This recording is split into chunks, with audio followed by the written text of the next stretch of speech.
بسم اللہ الرحمن الرحیم۔ السلام علیکم پیارے ناظرین، رمضان کا مہینہ شروع ہو چکا ہے اور روزے رکھنا ہر مسلمان پر فرض ہے، لیکن ہمارے ذہن میں یہ سوال آتا ہے کہ ہمارا روزہ قبول ہوا ہے یا نہیں،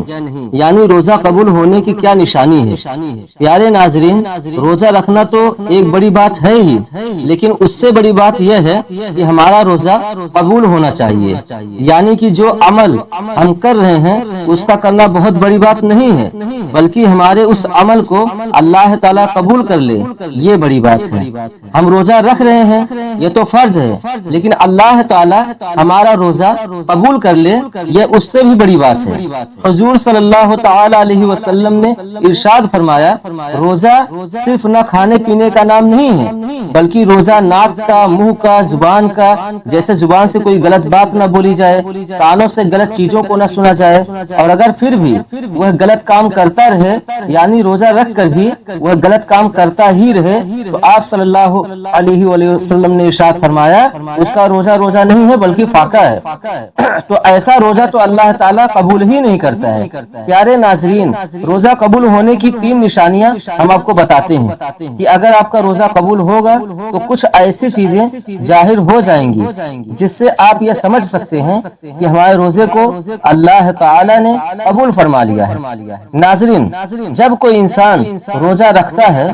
تو پھر وہ بہت سارے احتیاط کرتا ہے کہ کہیں ایسا نہ ہو کہ ہمارا روزہ مکروہ ہو جائے۔ روزہ مکروہ ہونے سے بھی اس کو ڈر لگتا ہے، کیونکہ سب سے پہلی بات تو اس نے کھانا پینا چھوڑ دیا ہے، پان گٹکا کھانے والے نے وہ کھانا چھوڑ دیا، تو وہ سوچ رہا ہوتا ہے کہ اب ایسا نہ ہو کہ ہماری چھوٹی سی غلطی کی وجہ سے ہمارا روزہ کہیں برباد نہ ہو جائے۔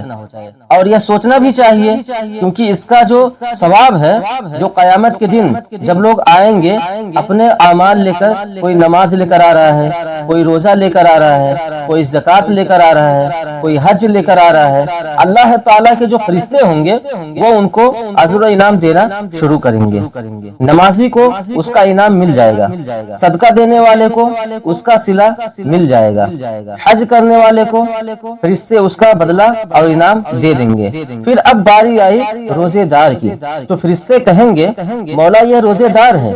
جنہوں نے تیرے لیے روزہ رکھا تھا، بھوکے اور پیاسے رہے تھے، تو کیا ان کو اس کا اجر دے دیا جائے؟ تو اللہ پاک فرمائے گا، اے فرشتوں پیچھے ہٹ جاؤ، اس کا روزہ خالص میرے لیے تھا اور میں خود اس کے روزے کا اجر دوں گا۔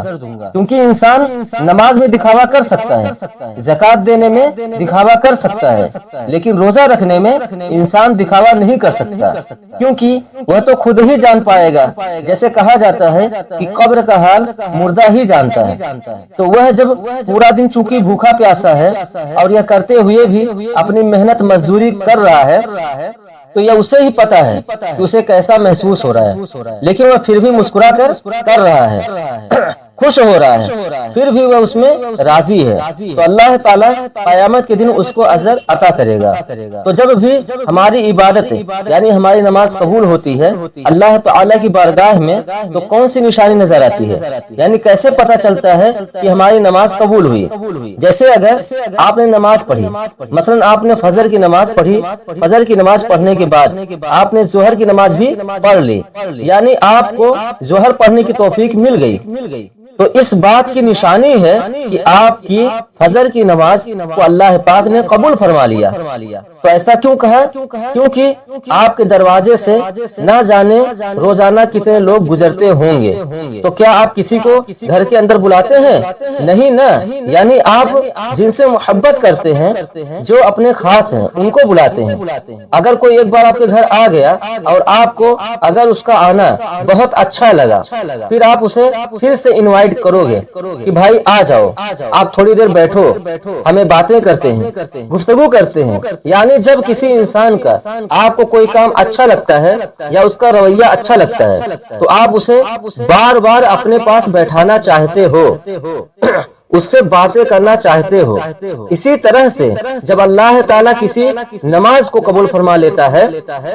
تو پھر اگلی نماز کی اس کو توفیق عطا فرما دیتا ہے،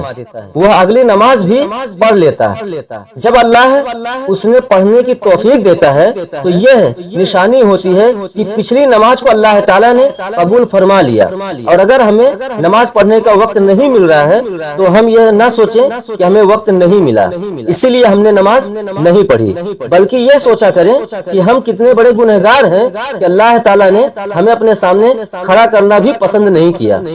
اسی طرح سے روزہ، اگر ہم نے ایک روزہ رکھا اس کے بعد ہم نے اگلا روزہ بھی رکھ لیا تو یہ اس بات کی نشانی ہو گئی کہ ہمارے پچھلے روزے کو اللہ پاک نے قبول فرما لیا۔ لیکن اس کا مطلب یہ نہیں کہ آپ روزہ رکھ کر بھی غلط کام کر رہے ہیں، جھگڑا کر رہے ہیں، گالی گلوچ کر رہے ہیں، جو نہیں دیکھنا چاہیے وہ دیکھ رہے ہیں، جو نہیں سننا چاہیے وہ سن رہے ہیں، یعنی وہ سارے کام آپ کر رہے ہیں روزہ رکھ کر جن سے اللہ تعالیٰ نے روکا ہے، اور پھر آپ اپنی ہٹ کرمی میں روزہ رکھ رہے ہیں کہ ہمیں تو روزہ رکھنا ہے، ہمیں تو پیاس لگتی نہیں ہے۔ تو میرے دوستو، اگر آپ کو پیاس لگتی نہیں ہے تو پھر آپ روزہ رکھ رہے ہو تو پھر آپ کے روزہ رکھنے کا کیا مطلب ہے؟ انسان کمزور ہے اور اللہ کو یہی ادا تو پسند ہے کہ دیکھو میرے بندے کو بھوک بھی لگ رہی ہے، پیاس لگ رہی ہے، لیکن پھر بھی میرے لیے بھوکا ہے۔ انسان افطار کرنے کے لیے بیٹھتا ہے اور جیسے ہی اذان ہوتی ہے اور اذان ہونے سے پہلے اللہ پاک فرشتوں سے فرماتا ہے کہ دیکھو میرے بندے کے سامنے کھانا رکھا ہے، پانی بھی رکھا ہے، دیکھو اسے کوئی انسان دیکھ بھی نہیں رہا، وہ تنہائی میں ہے، اے فرشتوں اس کو بھوک لگی ہے، کھانا بھی سامنے ہے لیکن یہ کھانا کیوں نہیں کھا رہا ہے؟ تو فرشتے جواب میں کہتے ہیں کہ مولا اس کو تیری محبت نے روکے رکھا ہے۔ اللہ تعالیٰ اپنے فرشتوں سے فرماتا ہے کہ اس کے سامنے پانی رکھا ہے، یہ پانی کیوں نہیں پیتا؟ تو فرشتے فرماتے ہیں کہ اے مولا اسے تیرے ڈر اور خوف نے روکے رکھا ہے۔ تو اللہ تعالیٰ خوش ہوتا ہے اور ایسے روزے دار کو دیکھ کر جیسے ہی اذان ہوتی ہے تو انسان کھانا پینا شروع کر دیتا ہے تو اللہ فرماتا ہے دیکھو میں نے اجازت دے دی تو کس طریقے سے کھانا کھا رہا ہے۔ یہ ادا اللہ تعالیٰ کو بہت پسند ہوتی ہے۔ تو کسی انسان کا روزہ اللہ تعالیٰ قبول فرما لیتا ہے تو اس کو ذہنی سکون ملتا ہے، دل میں تقویت حاصل ہوتی ہے، اگلے روزے کی توفیق ملتی ہے۔ لوگ یہ سوچتے ہیں کہ روزہ رکھ کر کمزور ہو گئے، لیکن ایسا نہیں ہے۔ جب انسان کا روزہ اللہ پاک اپنی بارگاہ میں قبول فرما لیتا ہے تو اس انسان کے اندر ایک اندرونی طاقت اس کو ملتی ہے۔ اگر اوپر سے وہ دکھ رہا ہوگا کمزور ہے لیکن اندر سے اسے ایک طاقت اور قوت ملتی ہے، وہ بندہ خود محسوس کرنے لگتا ہے۔ یہ روزے کا کمال ہے، اسی لیے روزے کو ہرگز مس نہ کریں۔ آپ صلی اللہ تعالی علیہ وسلم نے ارشاد فرمایا جس نے ایک روزہ بغیر بیماری یا بغیر مجبوری کے چھوڑ دیا تو پھر ساری زندگی بھر بھی اگر وہ روزے رکھے تو اس کا پورا حق ادا نہیں ہو سکتا۔ آپ صلی اللہ تعالی علیہ وسلم نے فرمایا کہ روزے دار قیامت کے دن عرش کے سائے کے نیچے کھاتا پیتا مسکراتا ہوگا، بے روزے دار حساب کتاب میں مبتلا ہوگا۔ ناظرین، ہم امید کرتے ہیں کہ آپ کو آج کا یہ ویڈیو پسند آیا ہوگا اور ہم یہ امید کرتے ہیں کہ آپ بھی پورے روزہ رکھیں گے اور اللہ پاک ہمیں بھی توفیق عطا فرمائے، آمین۔ دوستو، چینل کو سبسکرائب کر لیجئے اور ساتھ میں بیل آئیکن کو بھی دبا دیجئے تاکہ جب بھی کوئی ویڈیو اپلوڈ کروں تو آپ تک پہنچ جائے۔ ملتے ہیں نیکسٹ ویڈیو میں۔ خدا حافظ۔